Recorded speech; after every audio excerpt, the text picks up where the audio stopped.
a gamble. Everything in Street Fighter is a gamble, but as you can see from listening to his thoughts, it's a smart gamble. Daigo dashing in. Yes. Nice read. That was the same read he tried to make at the end of last match. Oh, big punish. That combo new in Super, by the way. Yep. And one of my favorites. Yep. Is that good? It is. Whoa. Both men throwing. Daigo walked out of throw range. Dead even. Anybody's match. Lamer Boy really putting him on notice. Daigo possibly going for the walk-up throw there. It is something that we've seen Daigo do quite a few times, is that he will just walk towards someone. I've seen him walk from half screen, almost three-quarter screen forward, and just throw people. He gets that respect from people. People imagine something's going to happen. Can you imagine what the crowd is going to do if Lamer Boy can pull this off and put Daigo one game down? And he's really grinding it out. Daigo looks very comfortable, but so does Lamer Boy. Like we said, Guile builds a lot of meter really fast. Daigo's going to have to do something here. Lamer Boy quite content in his position. Oh, that was a terrible mental break, I think. So there's the end of round one. And again, if Daigo had correctly downloaded Lamer Boy, he said he sometimes in these high-pressure situations, so Daigo was playing very safe from across the screen, just sort of not a clear advantage to either player, just sort of waiting for Lamer Boy to crack in that situation, or what was the plan? Since he, again, remember in round one with that flash kick shown in the high-pressure situation, I sometimes crack under that high pressure. So again, Daigo, by just sitting back and playing lame, was able to put him into a position to feel that pressure and then see how he handled it.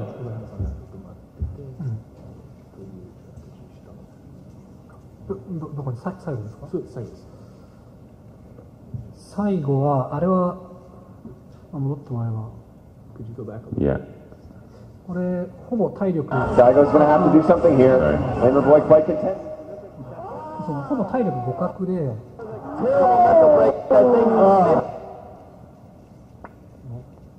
ほぼ体力が互角の状態で、でもガエルにゲージがなくて、竜にはゲージがある状態だったじゃないですか。で、その灼熱EX 波動拳を使うと体力逆転できるぐらいの状況だったから、ガエル当然それはガエル側も分かってて、それを素直にずっと今までみたいにソニックルームと波動拳を相殺し合ってると、どっかでこっちの灼熱で逆転されちゃうから、そうなるともう残り時間が少ないからガエルも大変、だからそれでどっかで必ず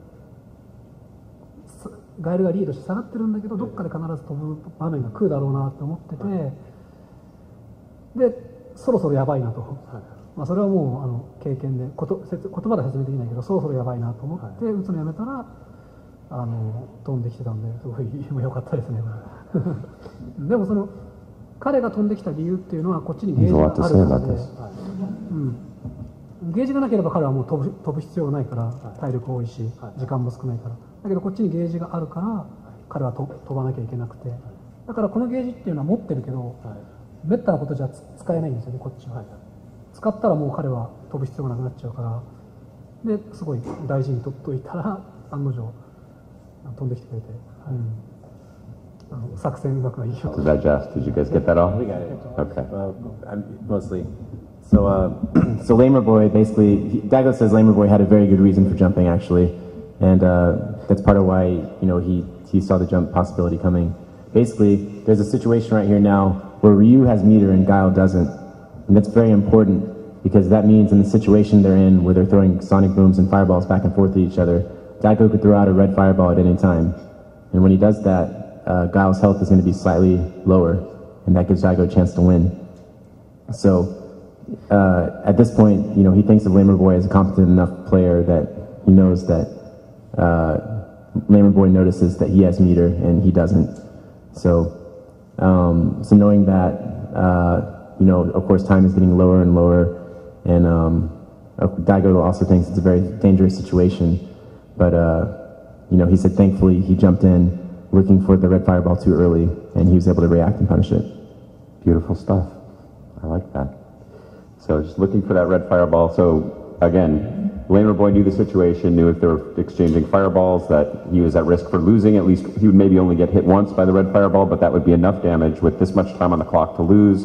So predicting that Daigo was going to throw out that red fireball and not wanting to be stuck in that situation, he did the anticipatory jump. But so Lamer Boy knew what Daigo knew, and Daigo knew that Lamer Boy knew that he knew, which is why he got uppercut. So that's the way it goes, man. That's Yomi layer 3. Very sorry for him there. That's it was a bold.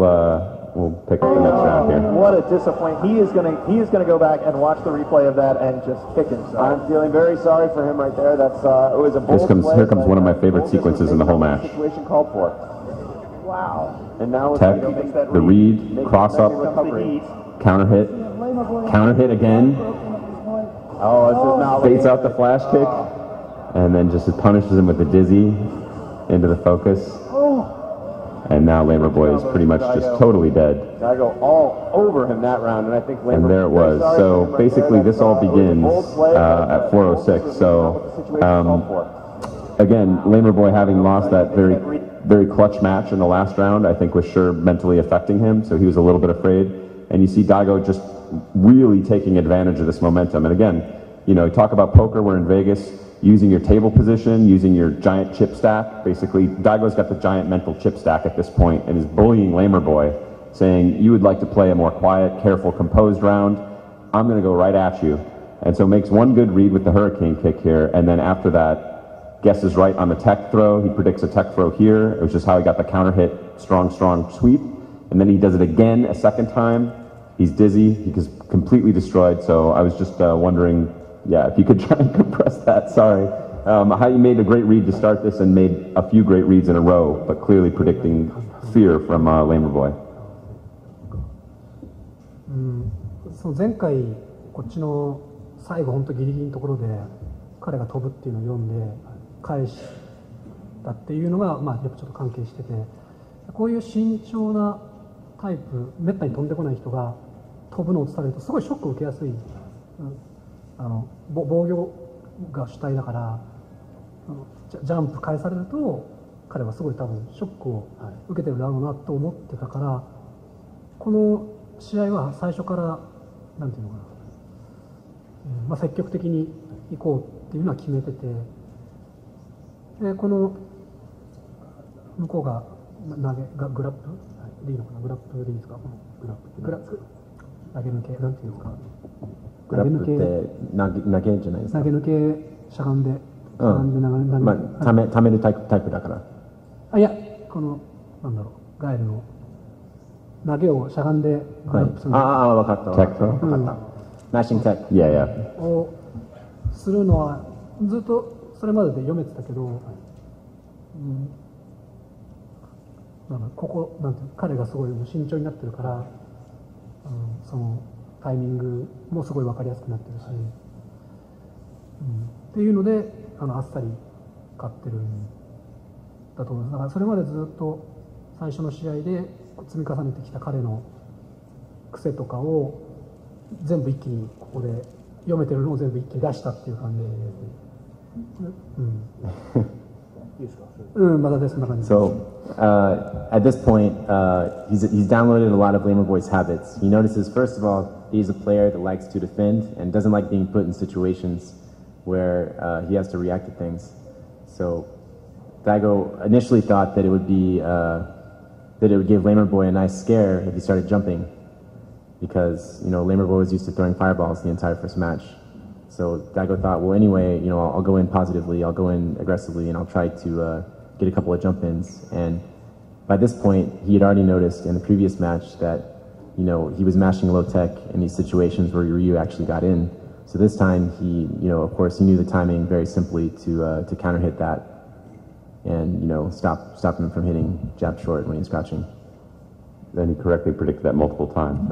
And if I could just add too, I think it's worth pointing out that Daigo said at this moment, since he knew that Lamer Boy was going to be mashing low tech, that he said, this is it. This is the point where I'm taking over. Yeah, just again feeling that prediction of like I can smell fear. There's blood in the water, so it's time to push, and go for it. And again, I think all that powered by I'd say a fair download of Lamer Boy. He does dislike those situations. That's embodied in his name. It's embodied in his character. Guile likes to try and stay out of those irritating. You know, he doesn't like. Guile as a character doesn't like high tension situations. He has no counters, so that's all great stuff. And you know, Lamer Boy is a very, very strong player. But that's a correct read. He's like, this guy likes Guile.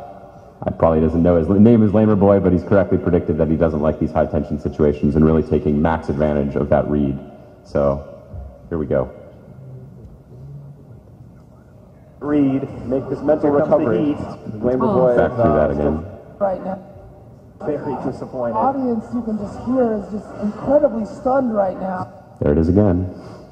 That focus through the roundhouse. He's done that. We actually skipped over another part of it. But again, every time he comes to that range, Daigo represents that focus attack. And if he sees that roundhouse fly, he punishes it. And that poke for roundhouse, or that roundhouse poke from Guile is actually a pretty strong move in that situation. Almost every Guile does it.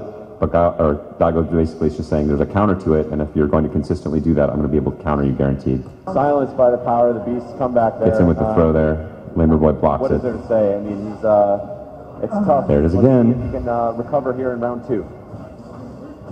So this is actually what used to be, that time he challenged it with the low forward, but what used to be a strong move for Guile is now actually become a liability. So every time he throws out that standing roundhouse, it's, in most matches against most players, that's a really good thing to do, pushes him back to a good range, lets you time, it gives you time to charge the sonic boom because you can hold back while you're hitting the roundhouse.